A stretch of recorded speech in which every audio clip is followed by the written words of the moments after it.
Muy bien. Entonces, Shalom Aleichem, bienvenidos a todos para una clase más de estrategias de educación, tanto para Morim como para papás. Y bueno, la idea del día de hoy quiero continuar con el tema que hemos estado viendo un poco, que es el tema de la presencia, de estar presentes en la vida de nuestros hijos. Y hemos visto principalmente uno de los que ahorita considero como tres niveles de la presencia en la vida de nuestros hijos. El primero sería el concepto de estar, simplemente, ¿no? Poder que nuestros hijos sientan que estamos completamente con ellos. O sea, que ahí estamos, que sientan en el momento en que ellos nos hablan, en el momento en que ellos interactúan con nosotros, en ese momento que ellos puedan sentir realmente que estamos ahí para ellos. Esa es la primera parte de presencia. Ahora, esto involucra simplemente, bueno, involucra varias cosas. Cuando ellos me hablan, realmente poner atención.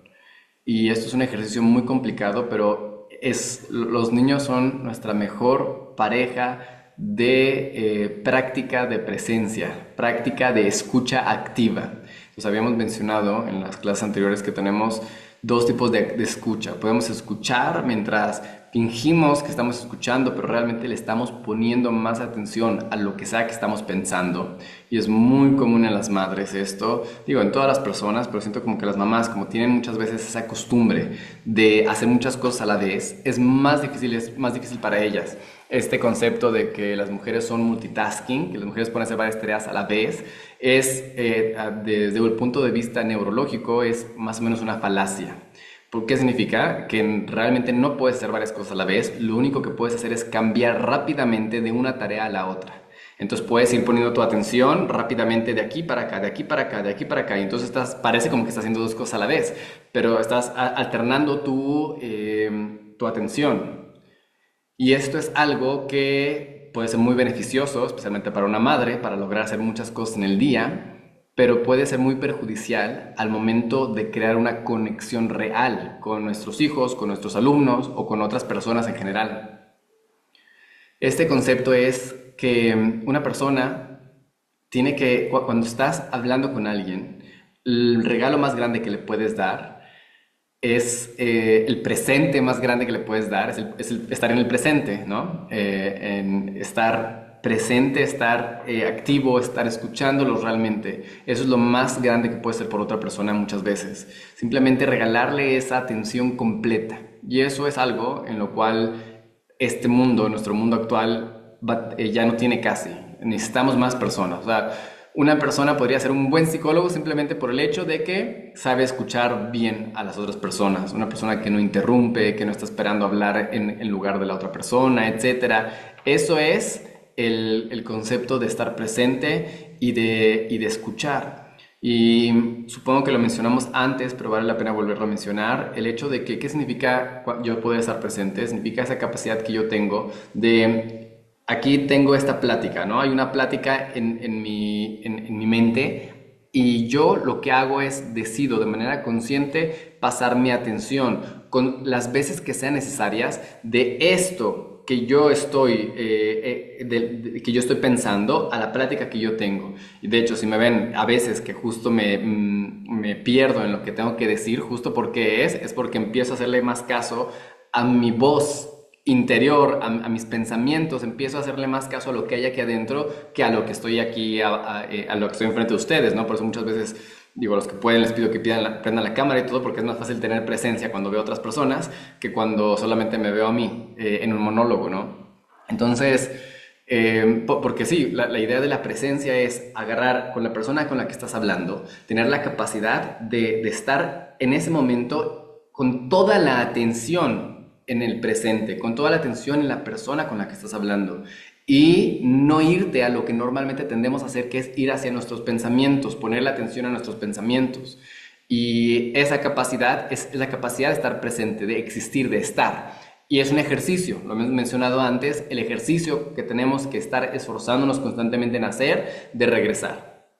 regresar. Me fui en mis pensamientos, empecé a pensar en ello y me regreso, ¿no? Y todos hemos tenido esa experiencia de que estamos hablando con alguien y de repente a la mitad de la plática, ya me acordé que tengo que hacer algo. Te das cuenta que la persona no te estaba realmente escuchando.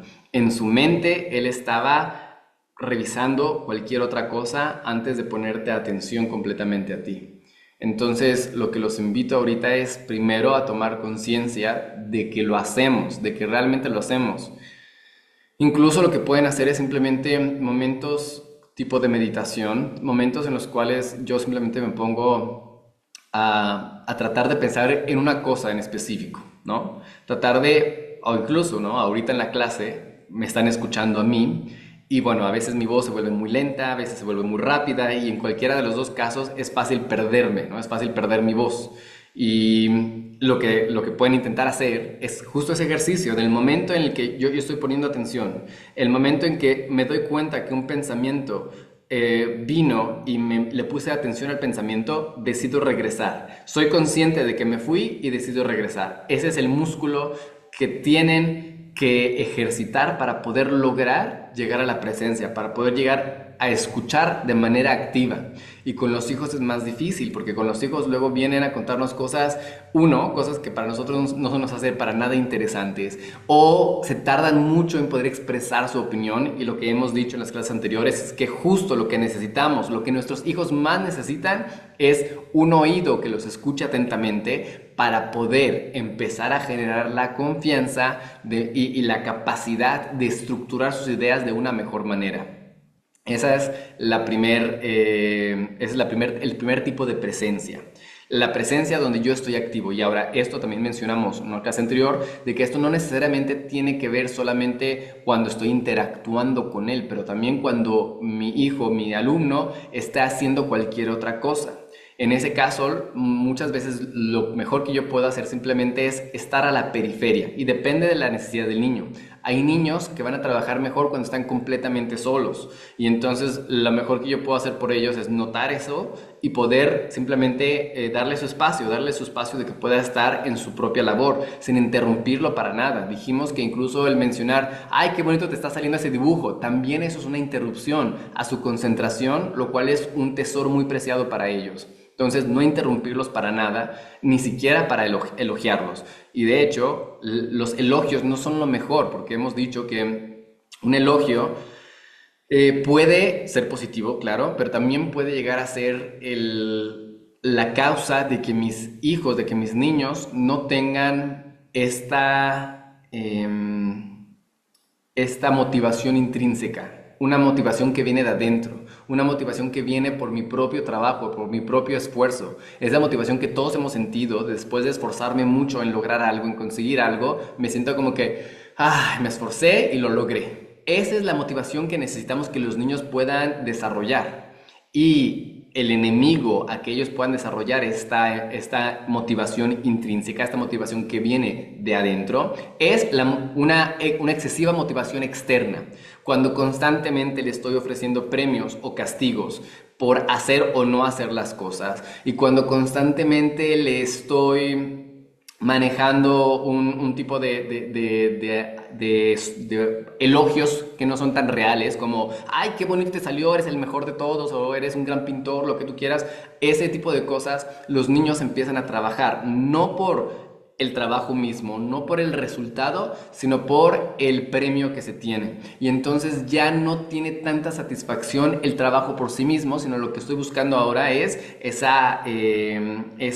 externo, esa motivación externa. Es lo que estoy buscando muchas veces y todos recibimos esto. Muchos de nosotros tenemos ese problema de que no vamos a trabajar, si no como que no hacemos las cosas si no sabemos que vamos a recibir algo a cambio. ¿Por qué muchos adultos tenemos esta cualidad de que no lo voy a hacer si no recibo nada a cambio? Justo porque me entrenaron de niño que así era. De niño me entrenaron a que si tú quieres para lograr que haga algo, entonces le tengo que dar algo a cambio o lo tengo que amenazar, ¿no? Entonces aprendimos desde muy chicos a que si queremos lograr algo tenemos que esforzarnos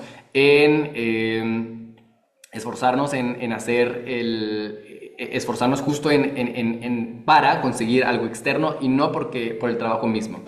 Entonces, pero bueno, entonces no elogiarlo como tal, no interrumpirlo para nada al niño cuando esté trabajando. Muchas veces los niños necesitan nuestro acompañamiento para trabajar y a veces esto también lo confundimos, el acompañamiento, con hacer las cosas por él.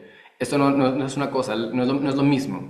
Nosotros tenemos que buscar, como hemos mencionado, enseñarle las cosas a través del ejemplo. Por un lado, yo tengo que mostrarle cómo se hace algo. Si yo quiero que el niño tienda su cama correctamente, muchas veces ellos lo van a intentar solitos, aunque no les salga muy bien, pero el simple esfuerzo ya los satisface. Y muchas veces yo le tengo que primero enseñar cómo hacerlo, lo tengo que hacer junto con él y después tengo que permitirlo que lo haga él solito mientras yo lo acompaño y después que lo haga él solito completamente. ¿Se acuerdan de los 4 pasos? Estos son los 4 pasos para una presentación de cualquier área. ¿Y qué significa una presentación? Una presentación es yo te doy las herramientas para que tú puedas hacer de manera independiente esta acción. Entonces, si yo quiero enseñarte a trabajar en cierto, no sé, a limpiar la mesa, entonces primero me tienes que ver haciéndolo yo lo hago. Después yo lo hago junto contigo, lo hacemos juntos. Después tú lo haces solo, pero yo te acompaño y después tú lo haces solo. Ya no necesitas mi acompañamiento. Y esto es algo en lo cual justo muchas veces los papás nos vamos a dos extremos. Uno es, lo hacemos siempre por ellos y no permitimos que ellos aprendan a hacerlo. Y dos es, no permitimos no, más bien, no le damos suficiente información para que el niño lo pueda hacer de manera independiente. Y exigimos muchas veces que lo hagan de manera independiente cuando no tienen esa capacidad de hacerlo. Por ejemplo, cuando tienen esta situación en la cual el niño está tratando de tender su cama pero no le sale y se frustra. Muchas veces, ¿por qué razón no logra hacerlo? Es porque no le mostramos de manera correcta cómo llegar a hacer ciertas áreas. Y entonces ahí es donde tiene que haber ese acompañamiento. Ahora, estos 4 pasos no necesariamente ocurren en 4 ocasiones. ¿A qué me refiero? Puede ser que yo le tenga que mostrar cómo hacerlo varias veces antes de que lo podamos hacer juntos. Y puede ser que lo tengamos que hacer juntos varias veces antes de que él lo pueda hacer solo mientras yo lo acompaño.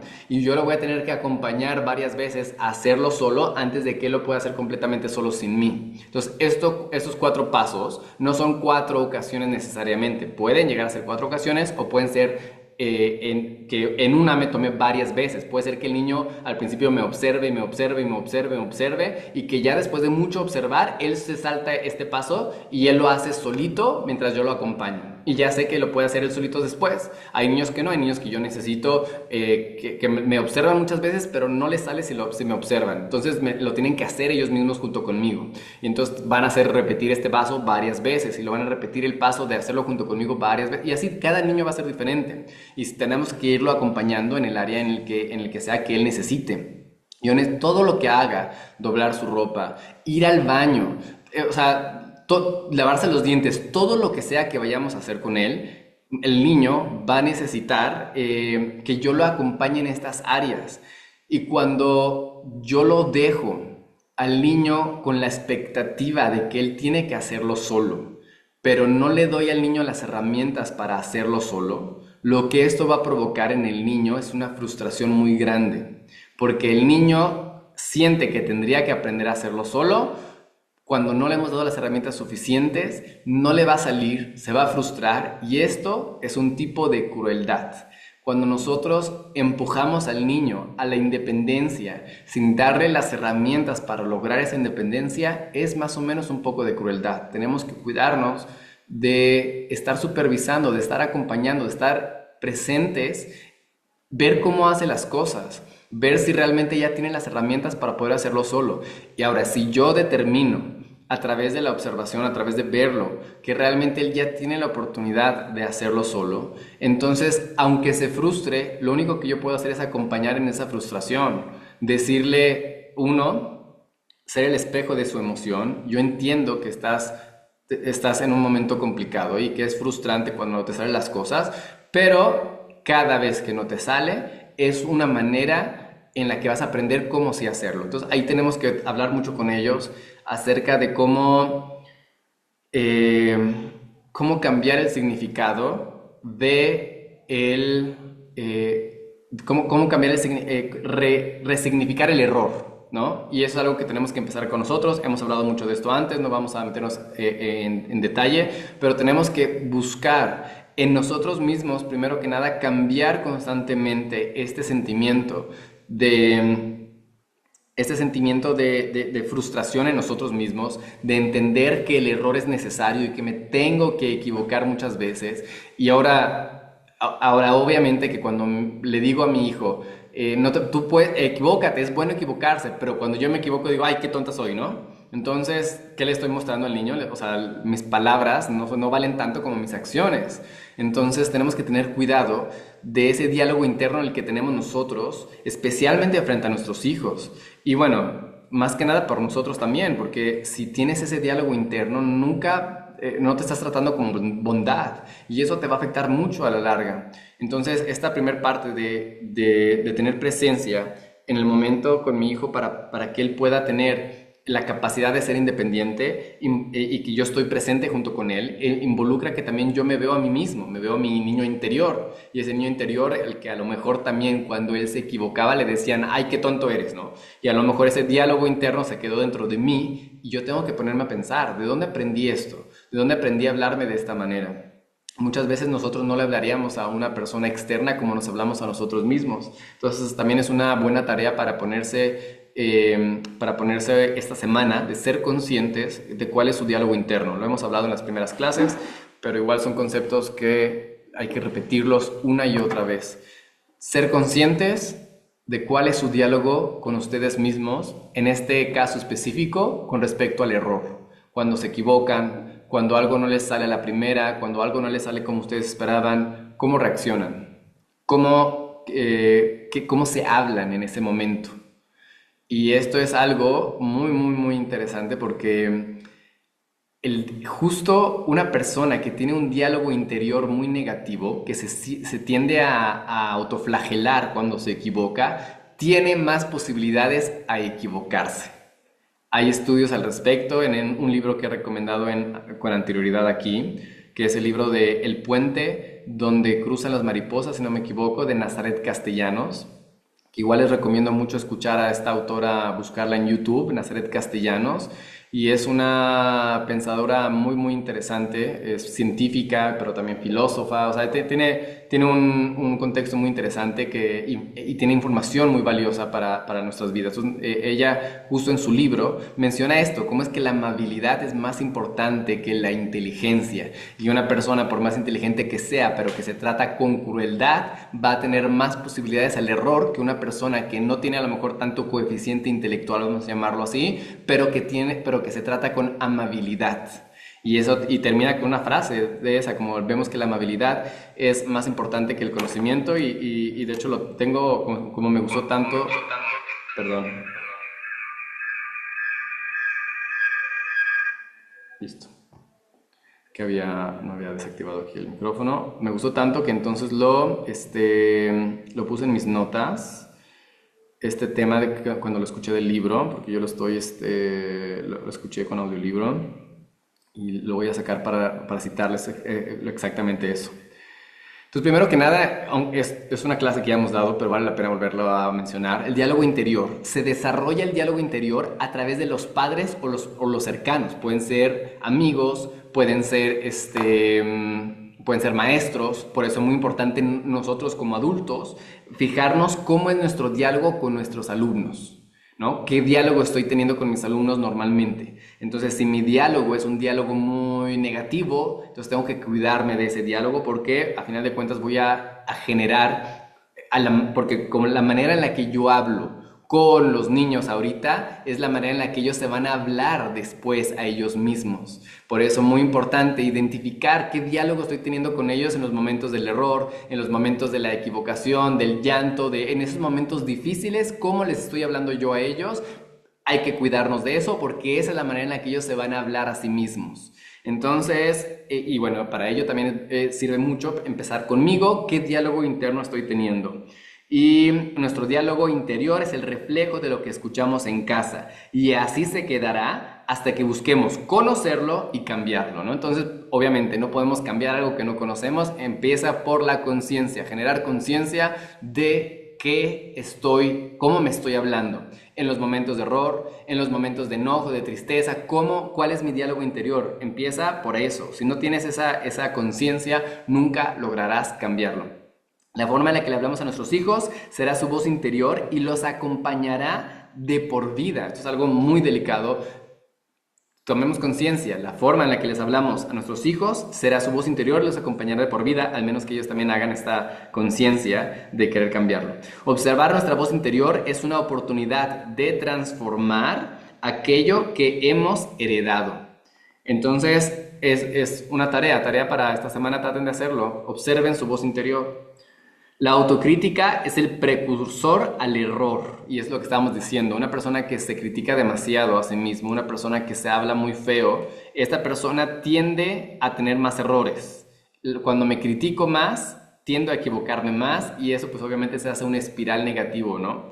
La reflexión es diferente a crítica. El tono marca esa diferencia. La reflexión debe ir acompañada de aceptación. En otras palabras, ok, cometí un error. Bueno, puedo llegarme a decir, la regué, ¿no? Sí puedo llegar a decir, eso no es una autocrítica, eso es en este caso, sería una reflexión. ¿Por qué? ¿Cuál es la diferencia? Va acompañada de aceptación. Me acepto como soy, con todos mis errores, y con todo eso sé que tengo que cambiar estos aspectos, pero no lo hago de una manera flagelante, de una manera fuerte contra mí.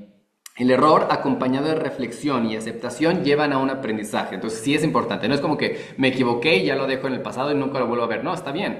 Es correcto regresar a ver los errores que he tenido con una reflexión de decir, ¿qué me llevó a equivocarme? ¿Qué llevó a este error? Y entonces ahí me lleva a un aprendizaje. Que a su vez lleva a incrementar la confianza en uno mismo. Cuando yo hago este proceso de me equivoco y ahora lo corrijo, y entonces eso me lleva a confiar en mí mismo, confiar en que yo puedo hacer las cosas, y si me equivoco tengo la capacidad de corregirlas. Eso me lleva a tener confianza en mí mismo y a disminuir por lo tanto los errores. Entonces dice aquí esta frase muy bonita que es: la ternura es más importante que la inteligencia.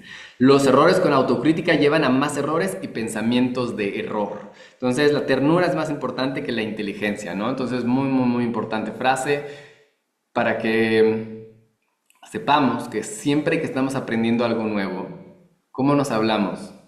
¿Me hablo bonito o me hablo feo? ¿Me autocritico o reflexiono en mis errores? ¿Me trato con ternura, con compasión, o con crítica y error?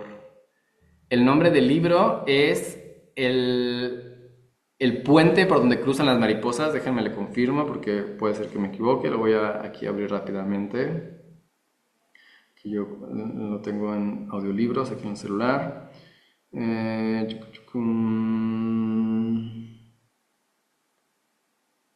¿Dónde está?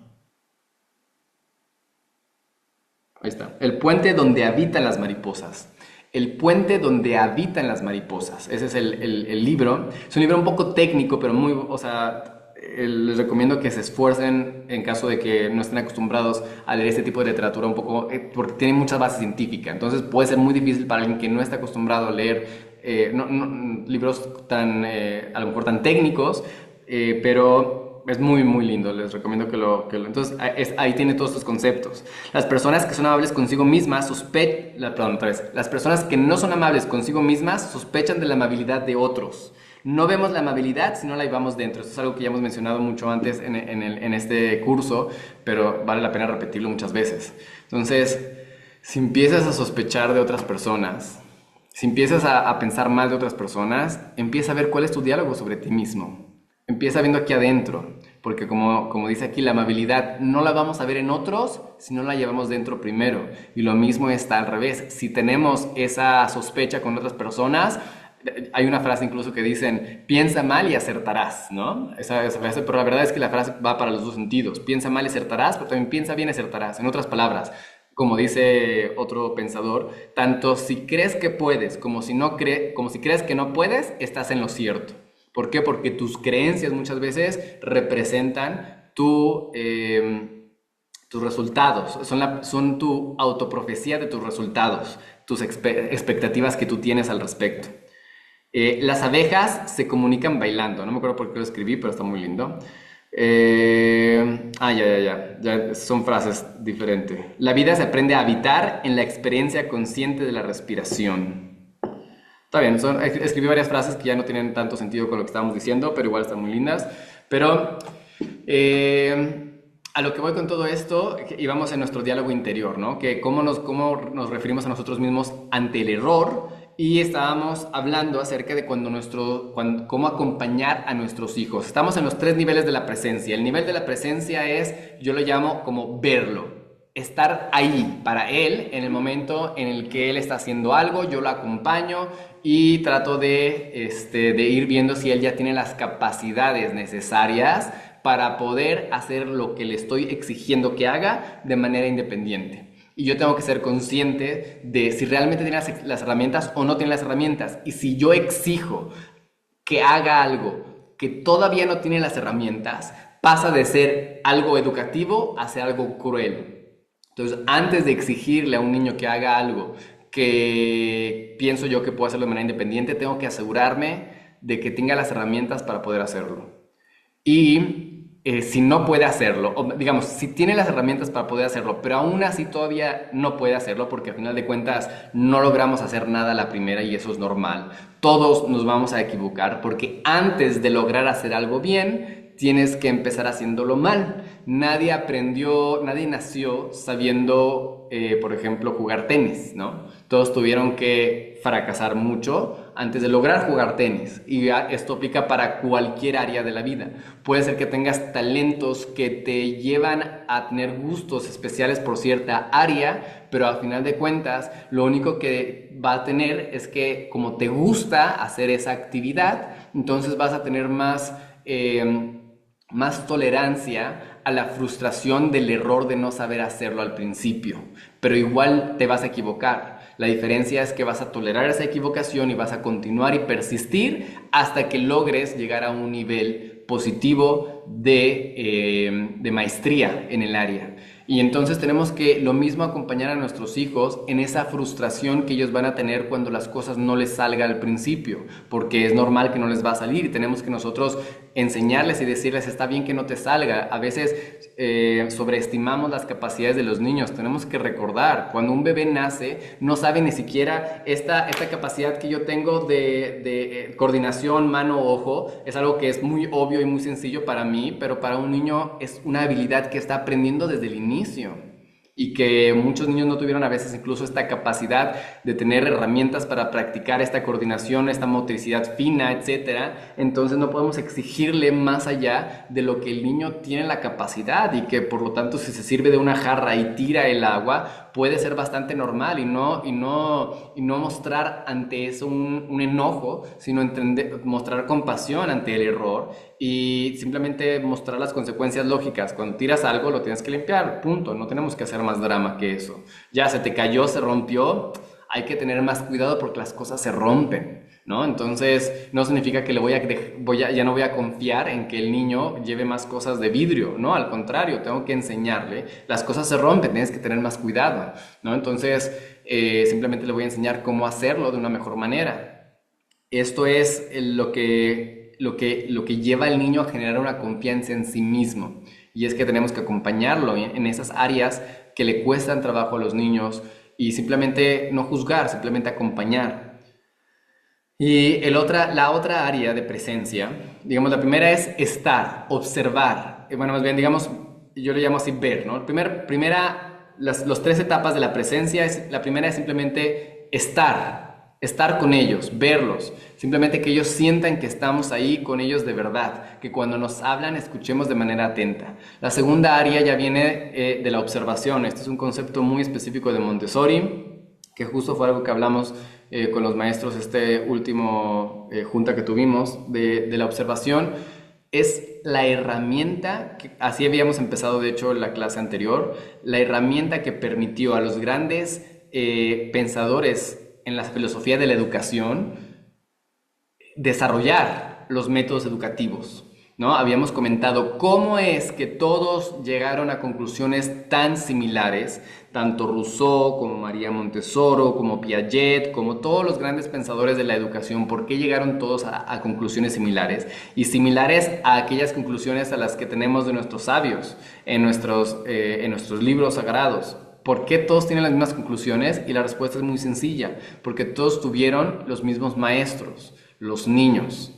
¿Cuál es la diferencia entre ellos, entre los grandes pensadores y nosotros? Muchas veces la única diferencia es que ellos se tomaron la tarea sagrada de observar al niño. Y como lo veían como una tarea sagrada, entonces lo hicieron de una manera especial. No solamente verlos, que es la primera parte, sino realmente una observación que María Montessori decía con curiosidad científica.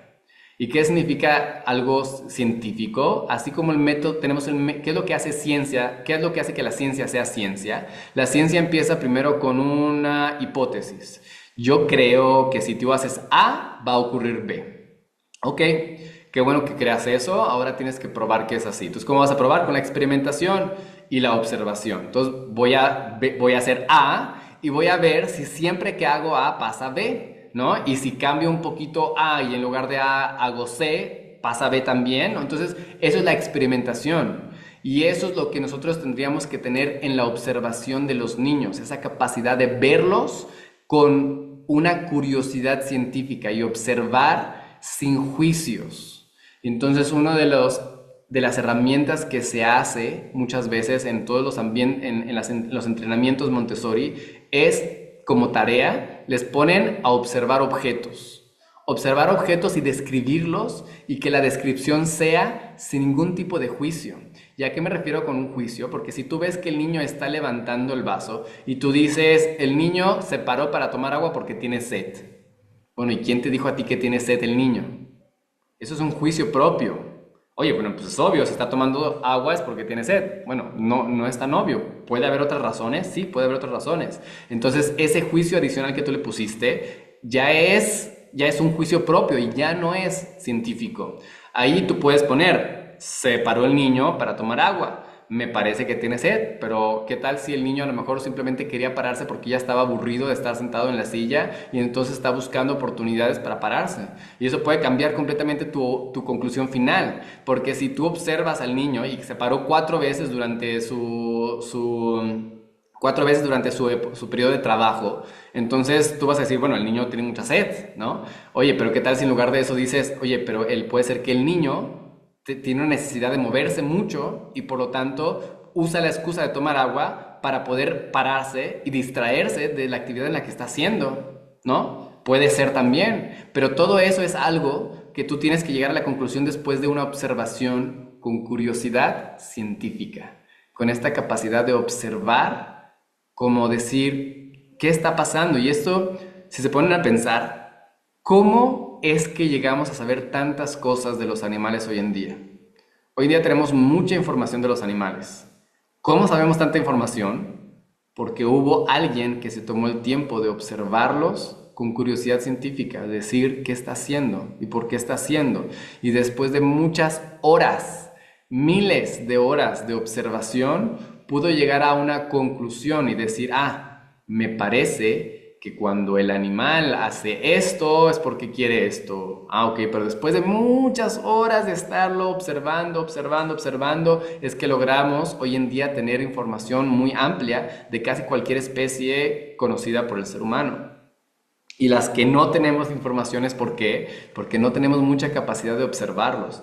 Entonces, ¿cuánto más que no tenemos que hacer lo mismo con nuestros niños si entendemos que nuestros niños son seres que tienen una guía interna, que les está llevando a su propia construcción y que por lo tanto yo tengo que darles un ambiente preparado para que ellos puedan autodesarrollarse? Entonces, ¿qué tengo que hacer? Primero tengo que conocerlos. Porque primero tengo que saber qué es lo que este niño necesita para su autodesarrollo. ¿Y cómo lo voy a saber? A través de la observación. El peor enemigo para esto, de cualquier mamá, es el mito famoso de los conozco. Y sí, los conoces en muchas áreas, pero también tus hijos cambian a cada rato. Y no son los mismos hace un año, a veces cada 6 meses cambian. Cuando son chiquititos, cada 6 meses, cada 3 meses están cambiando. Entonces, tenemos que reconocer eso y aceptar humildemente que no conocemos al 100% a nuestros hijos. Entonces, lo que nos queda es la observación. Observación con curiosidad científica, tomando nota de cada cosa que vemos y tomando nota mental o nota física también. Literalmente tener un cuaderno así donde escribamos sería muy positivo, pero por lo menos una nota mental de decir, hizo esto, hizo aquello, sin llegar a conclusiones todavía, porque las conclusiones tempranas van a fracasar nuestra intención de tener conclusiones más tardías. En otras palabras, si yo inmediatamente digo, bueno, se paró porque tiene sed, ya me cerré a la posibilidad de que hay otras posibilidades, valga la redundancia. Entonces, tengo que primero observar y simplemente tomar nota de lo que estoy observando. Y cuando tengo suficientes datos como para poder probar que esto es lo que está pasando, entonces ahora sí ya puedo llegar a una conclusión de decir, esto es lo que mi hijo necesita. Y entonces voy a darle más oportunidades, por ejemplo, de moverse, ¿no? Voy a ponerle más actividades que estén movidas para que ya no se tenga que parar a cada rato a tomar agua, porque después se tiene que parar a cada rato también a ir al baño, ¿no? Entonces, cuando yo observo correctamente lo que hay frente a mí y le doy tiempo de desarrollarse, y le doy tiempo de llegar a una conclusión correcta, entonces tengo la posibilidad de realmente llegar a una conclusión adecuada de qué es lo que está pasando frente a mí. Y la tercera parte es un área que no hemos hablado antes, que es permitirle a nuestros hijos, en ocasiones, ser el centro del universo. Permitirle a nuestros hijos, en ocasiones, ser el centro del universo. Muchas veces pensamos que cuando vemos un adulto que está buscando ser el centro del universo, que es muy egocéntrico, que busca siempre llamar la atención, pensamos muchas veces que es ¿por qué? Porque le pusieron lo malcriaron cuando era niño. Y como lo malcriaron cuando era niño, entonces por eso busca ser el centro del universo. Y aunque sí puede llegar a pasar, no es la mayoría de las personas. La mayoría de las personas, cuando buscan llamar la atención o ser el centro del universo, es una compensación de lo que no pudieron tener cuando fueron niños. Y ahora, cuando decimos que permitamos al niño ser el centro del universo, no me estoy refiriendo a malcriarlo, porque el niño va a tener límites, y los límites van a ser muy claros, y cuando los límites se crucen van a haber consecuencias, y las consecuencias van a ser muy claras y no va a haber negociaciones. Entonces no estamos hablando aquí de malcriar al niño, estamos hablando aquí de permitirle que muchas veces sea esa princesa que quiere ser y que todo, y permitirle ser ese superhéroe y permitirle que tener toda mi atención completamente, y no hay nada más importante en el mundo que tú ahorita en este momento, permitirle momentos de esos. Y va a haber momentos en donde no, va a haber momentos donde le tenemos que decir, mamá ahorita está ocupada, papá ahorita está ocupado, o ahorita estoy atendiendo a tu compañero, ahorita no te puedo atender a ti, necesitas esperar. Porque eso nos va a pasar cuando seamos grandes. Cuando seamos grandes no vamos a ser el centro del universo. Muchas veces incluso vamos a ser pisoteados o puestos en segundo plano. Y la única manera en la que vamos a tener la fortaleza interior de soportar y aguantar esas ocasiones que seamos ordinarios en la vida, que seamos personas en segundo plano en nuestro contexto, la única manera de aguantar eso va a ser cuando tuvimos la oportunidad en nuestra niñez de ser el centro del universo.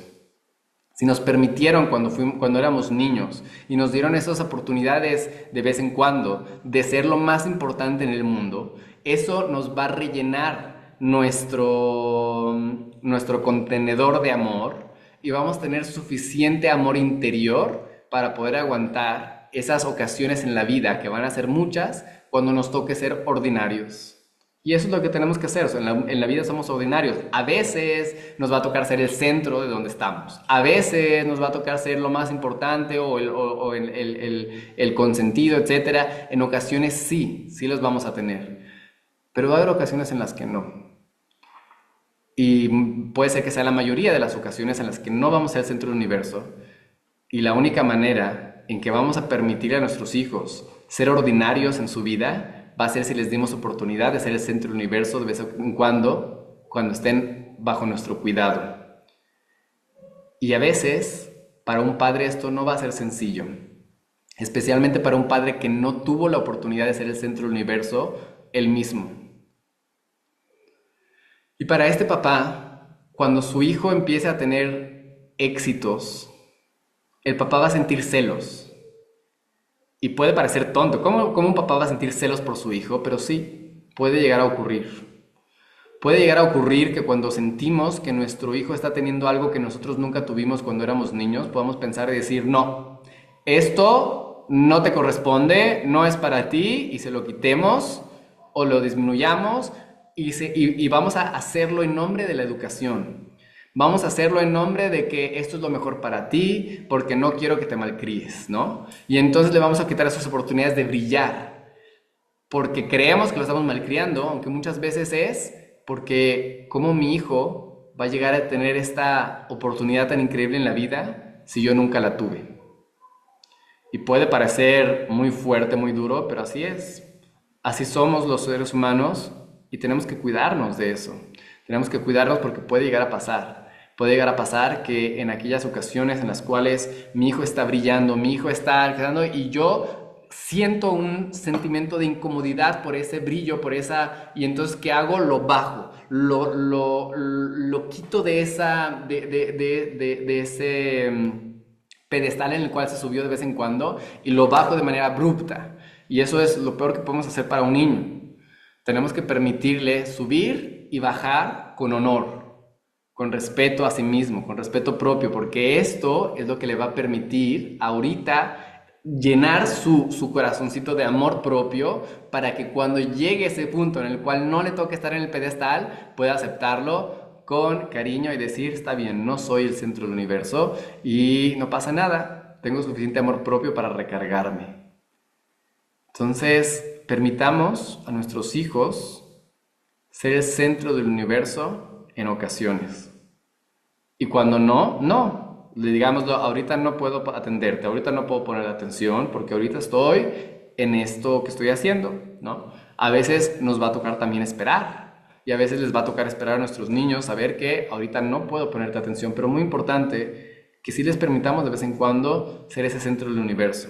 Cuando ganaron un premio, cuando es su cumpleaños, cuando tienen que contarnos una historia. Y en esas ocasiones permitamos que sean el centro del universo y que se sientan increíbles y todo eso. Y permitamos que sientan eso.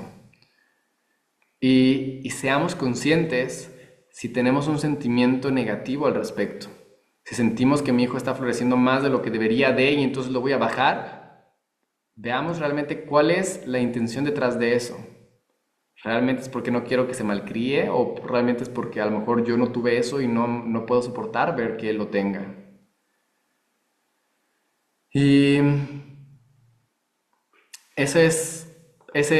son los tres tipos de la presencia, los cuales queríamos hablar el día de hoy. Uno es este concepto de estar con ellos, acompañarlos, donde simplemente a la vez que ellos me platican algo, yo escucho atentamente. A la vez mientras que ellos me están haciendo algo, yo los acompaño y me siento junto con ellos para que ellos puedan hacerlo de una mejor manera. Yo los acompaño en sus actividades diarias para asegurarme de que ellos tengan la capacidad de hacerlo de manera independiente. Y a lo mejor aquí voy a mencionar un error que yo tuve, ¿no? Por ejemplo, yo tuve el error de darle demasiado temprano la responsabilidad a mi hija de lavarse los dientes, ¿no? Y entonces todavía no tenía la capacidad realmente para hacerlo y al final muchos dientes al final tuvieron caries hasta que la dentista me dijo, no, tienes que lavarle los dientes. Entonces ya entendí, dije, ya de ahora en adelante pues le lavo los dientes también en la noche y ella se los lava en la mañana, ¿no?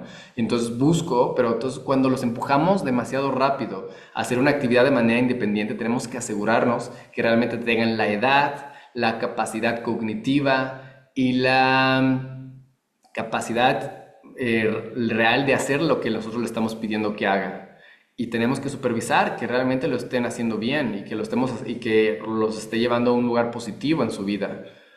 Y por otro lado, también el segundo nivel de presencia es la observación. Yo lo observo con una curiosidad científica. Observo quién es esta personita que me mandaron, ¿no?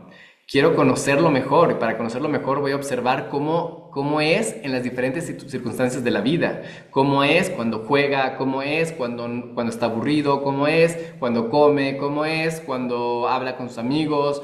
O sea, observo a mi hijo para conocerlo mejor, sabiendo que no tiene la capacidad intelectual o cognitiva más bien de poder expresar completamente quién es y muchas veces ni siquiera sabe por sí mismo quién es, sino nosotros a través de la observación de sus hábitos, así como Facebook te conoce a ti, trata de conocer tú a tu hijo, ¿no? Entonces Facebook a veces nos conoce más que nosotros a nosotros mismos, porque sabe lo que vemos, lo que hablamos, lo que hacemos, cosas que a lo mejor no nos queremos admitir conscientemente, pero que lo hacemos y pues las redes sociales a través de todo su capacidad de observar todo lo que hacemos en nuestro celular, que es básicamente todo, entonces puede conocernos muy bien, así más o menos tendríamos que buscar conocer a nuestro hijo en las diferentes circunstancias, las decisiones que toma, todo eso tratar de entender a nuestro hijo. Y la tercera etapa de la presencia es permitirle en ocasiones ser el centro del universo y permitir que suba y que baje con honor y con respeto de ese centro del universo.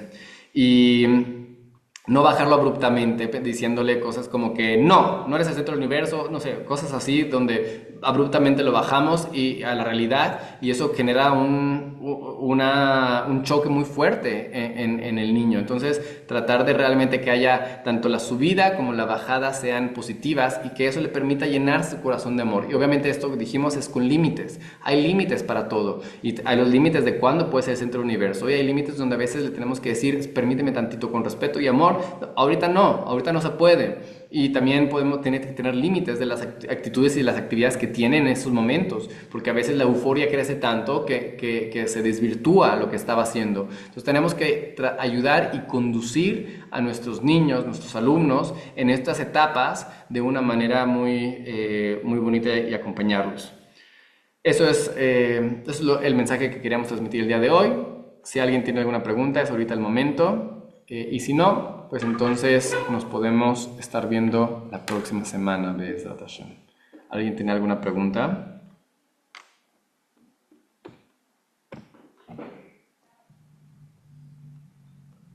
Muy bien. Si no hay preguntas, Rabino, una preguntita. adelante. Estas tres etapas de presencia em, tiene que ser en todos los ámbitos, ¿no? De la persona. Podría aplicarse también, por ejemplo, a un adulto mayor. Podría aplicarse porque, como hemos vivido una vida no judía, no, o sea, la Torah no era nuestra vida, entonces hemos acumulado un montón de, o sea, lo que está explicando acá, ¿no? De que a veces nosotros mismos tenemos que primero, como decir, sanar, ¿no? O sea, ese trabajo es lo que ahorita estamos haciendo, al menos nosotros acá en la familia. Entonces, es todo esto que usted está explicando, que yo pienso que se puede de repente aplicar, ¿no? Entre nosotros, entre adultos. Claro que sí, 100%. De hecho, ahorita que lo mencionas, importante, sí, realmente recalcar que esto es algo que le podemos dar a cualquier persona. Por un lado, la primera parte es algo que tendríamos que tener, que poder darle a cualquier persona todo el tiempo. Mi presencia absoluta, escucharlo atentamente, escuchar de verdad. No distraerme con mis propios pensamientos o con otras áreas que hay alrededor mío, sino que poner realmente mi atención completa con la persona con la que estoy. Eso es un regalo que cualquier persona debería de recibir de nosotros, ¿no? Por un lado, la otra parte es la observación. La observación es algo en lo cual pienso yo que podríamos dedicarlo principalmente para personas cercanas a nosotros y no confundir la observación con juicio, ¿no? No emitir juicios dentro de mi observación, es parte de lo que dijimos. Lo dijimos con respecto a los niños y también con los adultos. Observarlos con esa curiosidad de decir, ¿por qué está haciendo lo que está haciendo? No, ¿por qué hace eso? No, por curiosidad. Que la curiosidad dirija mi observación y no el chisme, que a veces se confunde el chisme con la curiosidad, y que no me dirija En otras palabras, ¿cuál es el propósito de la observación? Yo te observo para conocerte mejor, para poder servirte mejor, para poder acompañarte mejor, para poder ser mejor persona junto contigo, ¿no? Para saber qué es lo que tú necesitas de mí, qué yo puedo dar por ti. Eso es la observación. Entonces, muy diferente a aquellas personas que son muy observadoras, pero en un sentido negativo, ¿no? Que normalmente están viendo con un Ain Ra, ¿no? Con un ojo malo, están viendo constantemente lo malo, porque, o sea, todo malo, todo malo. Entonces, no estamos hablando de eso para nada, al contrario, eso es lo contrario, es una Ain Tová. Ahí, en ese momento, lo que, lo que conduce la observación con el fin de una crítica es principalmente esa inseguridad propia, ¿no? Ese baja autoestima que yo necesito ver en los demás los errores para no sentirme tan mal con los míos propios, ¿no? Y cuando yo tengo compasión conmigo, voy a tener compasión por los demás, por sus errores, y entonces mi observación va a estar simplemente en curiosidad de decir cómo puedo ser mejor acompañante, cómo puedo acompañarte mejor, qué puedo hacer mejor por ti, y cómo a través de observarte, a través de conocerte. Entonces esa sería la observación también hacia los adultos. Y por otro lado también permitirles ser el centro del universo y es darles honor a las personas. Y a veces sentimos que si les damos honor a las personas, los vamos a estar haciendo, o sea, no sé, luego conocemos personas y ocurre mucho en los círculos donde yo me muevo, muchas veces pasa que la gente no quiere darle honor a otra persona porque no se vaya a subir sus egos, ¿no? Porque se le va a subir el ego, porque ya tiene mucho ego y si le digo, le doy honor, se le va a subir más el ego. Y lo que yo les diría es, no es tu responsabilidad ver el ego de la otra persona. Si el otro tiene ego, pues ni modo, ya, ese es algo que él tiene que trabajar. Tú tienes que trabajar en darle honor a las otras personas. Tú tienes que trabajar, darle ese respeto a las otras personas. Y si las otras personas no les ayuda a eso, ese no es tu problema. Ese es el problema de ellos. Tú enfócate en tu responsabilidad. Tu responsabilidad es dar, entonces eso es la tercera parte de la presencia, ¿no? Permitirles ser lo más importante en ocasiones, ¿no? Y así yo también a una persona que en ese momento tiene una razón de ser, permitirles y alabarlos y honrarlos y decirles, wow, impresionante, ¿no? Y permitirles en ocasiones ser el centro del universo también a los adultos. Y a veces nuestro propio ego es el que nos dice, no, no le des porque su ego se va a subir y no, ya, no, ese no es tu tema, esa no es tu preocupación, tú preocúpate por lo tuyo. Es como un jajam, así también pasa con el jajam, tú tienes que darle al jajam el respeto. Si a él se le sube, es su problema, ese ya es su problema de él, no es el tuyo. Entonces lo mismo tenemos que realmente nosotros estar buscando ante los otros adultos de nuestra vida, darles esos tres regalos de presencia, ¿no? Entonces, el presente que le podemos dar es nuestro presente, nuestra presencia. Entonces, realmente estar en ese momento, estar a escuchar activamente, acompañar de manera real, observarlos para conocerlos mejor y poder servirlos mejor y en ocasiones permitirles ser ese centro del universo. 100% que se puede dar también a los adultos. ¿Alguna Gracias. otra pregunta o comentario? Con gusto.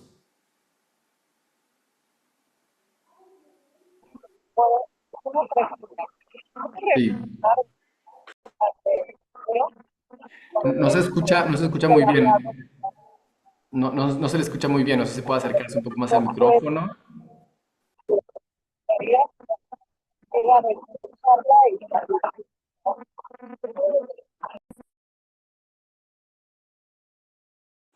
No se escucha muy bien. No sé si es su micrófono o no sé qué es lo que... No sé si tenga otro micrófono o otra manera de hablar porque se escuchaba como con mucha interferencia. ¿Quiere volver a intentarlo? A ver si me escucha.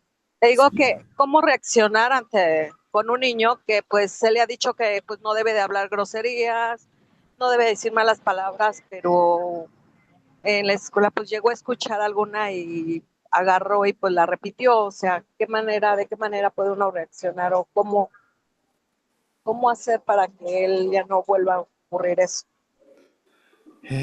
Las tres etapas que uno puede tomar es, en primera, dar la regla y la instrucción muy clara, sin emociones.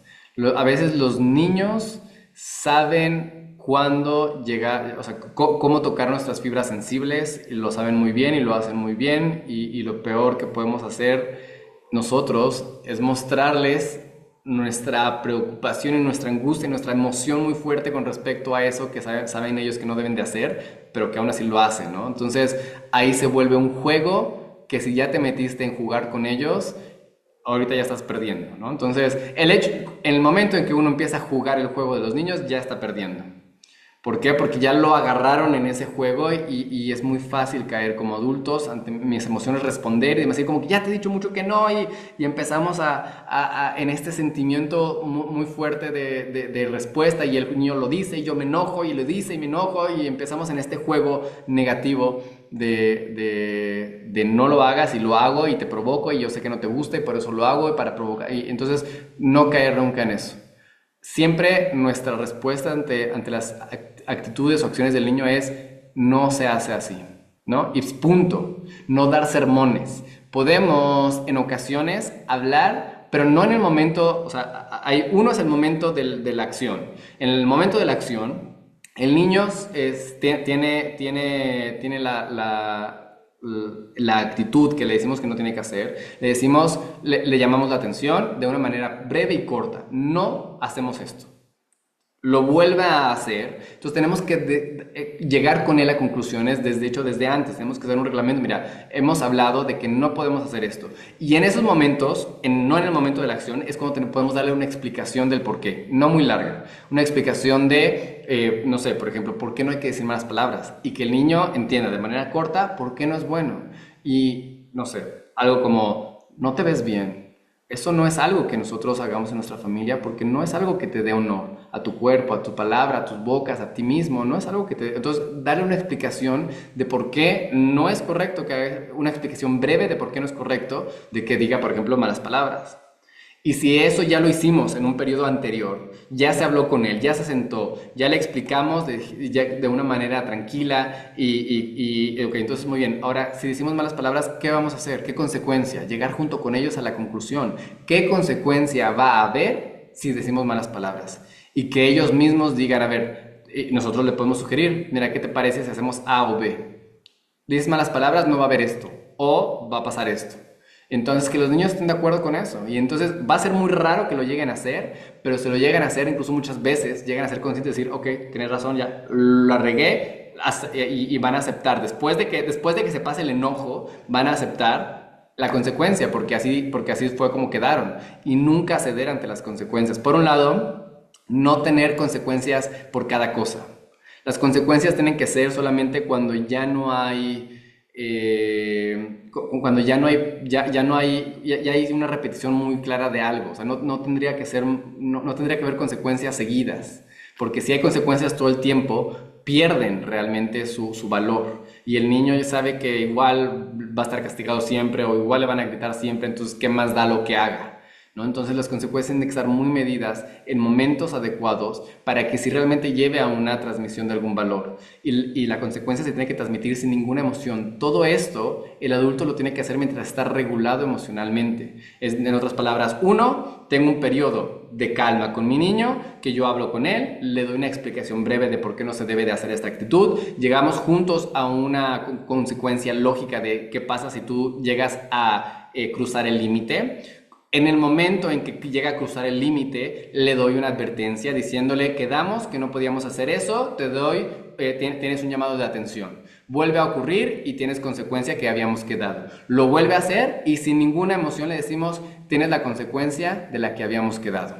Y ahí se quedan las cosas. El niño puede estallar en llanto y gritar y decir, y nosotros lo único que vamos a hacer es acompañarlo y decir: tú sabes las consecuencias, aquí estoy para ti, puedes llorar lo que sea, pero la consecuencia ya está. Y acompañamos mientras el niño pueda estar en su berrinche, en lo que sea.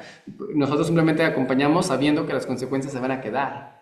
Por más que el niño, y dejarlo que el niño exprese toda la emoción. Obviamente que si el niño se pone también violento o algo por el estilo, es cuando hay que contenerlo físicamente. Contención física simplemente es un abrazo muy fuerte donde le evito que pueda lastimarse a sí mismo o a otros, ¿no? En caso de que sea necesario.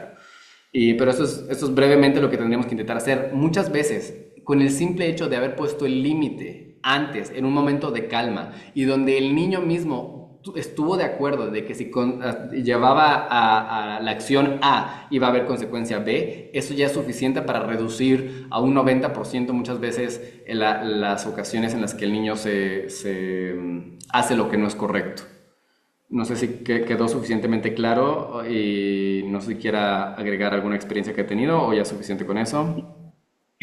Sí, me quedó muy claro, More. Muchísimas gracias, se lo agradezco. Que con gusto. Muy bien. ¿Alguna otra pregunta?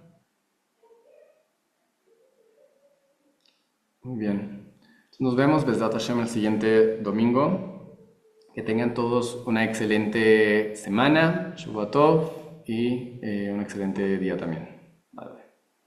Muchas gracias, Rabino. Toda Gracias. Rabá, More, Un gusto. excelente clase. Gracias. Hola. Gracias. Bye.